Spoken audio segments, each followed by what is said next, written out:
Now to this week's shootout. Earlier in the series, Tiff took Lamborghini's Gallardo around the fifth gear test track quicker than any other car. His aim was to set a lap time to beat this, a standard Ducati 999. But bike journalist Kevin Smith beat him by just 0.44 of a second. Now, Tiff couldn't have a bike ending the year on top of his list of times, so he went off to find something to beat it with. And he found this, the £130,000 Mosler Mt900, a true headline-making supercar.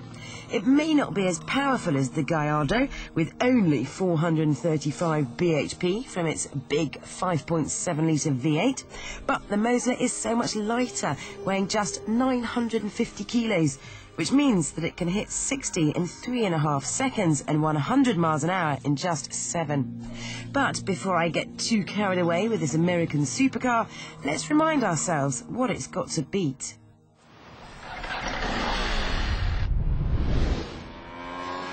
As you may remember, the Ducati's Achilles heel is its blistering acceleration, with Kevin finding it exceptionally tricky to keep the 999's nose down in first gear. And when going into tighter bends, the bike has to scrub its awesome speed off incredibly early. But once on the straight, this Italian superbike's grunt is truly mesmerising. Time for the hot lap.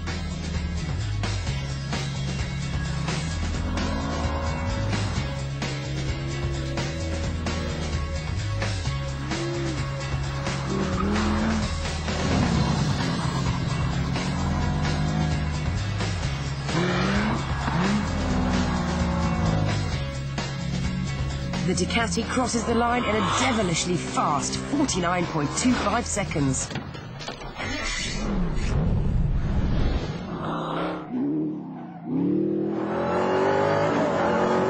I know this Mosler isn't exactly a proper road car, but it is street legal. It's more of a racing car on the road.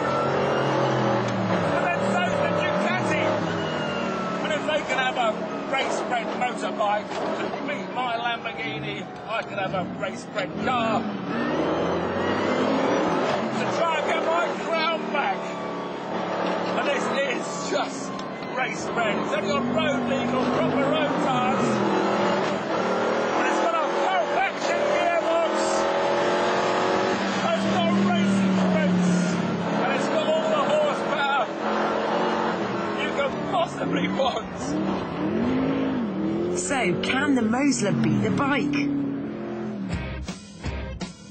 As expected, through turns 1 and 2, the Mosler is sensationally quick, and by the radar complex, Tiff is ahead by 0.4 of a second. But surprisingly, the Ducati's amazing acceleration out of the complex puts Kevin into the lead by just 0.13 of a second at the hairpin. The Mosler's awesome grunt pushes it back ahead through the high-speed left-right combination of Douglas Mount View to cross the line just under half a second before the bike. So, at last, four wheels are quicker than two, and the Mosler takes the #1 spot in the shootout table. For the full list of results, check out the Fifth Gear website.